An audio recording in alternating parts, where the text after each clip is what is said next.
अस्सलामुअलैकुम, आप देख रहे हैं होराइजन न्यूज़ HD। खबर शामिल करते हैं खेल के मैदान से। फैसलाबाद में हमारे नुमाइंदे अम्मार नदीम की रिपोर्ट के मुताबिक Faisalabad sports journalist association Faisalabad के ज़ेर एहतमाम सजाफ T20 क्रिकेट मेले का आगाज कर दिया गया।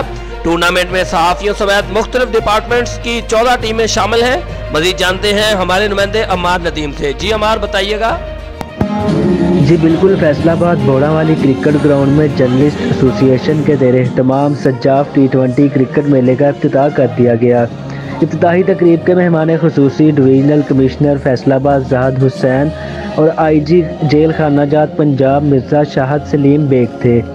टूर्नामेंट में सहाफ़ियों समेत मुख्तलिफ डिपार्टमेंट्स की 14 टीमें हिस्सा ले रही हैं, जिनमें सजाफ, फैसलाबाद यूनियन जर्नलिस्ट दस्तूर, sports journalist association Lahore, commissioner 11, RPO 11, Faisalabad chamber of commerce, civil aviation authority, FBR, Punjab jail खानाजात, dolphin force, district bar association, CPO 11 और रेस्क्यू 1122 की टीमें शामिल हैं। जबकि टूर्नामेंट ऑर्गेनाइज़र आमिर फजल का कहना है कि टूर्नामेंट की फातिहा टीमों को लाखों के नकद इनामात और ट्रॉफियों से नवाजा जाएगा। जी।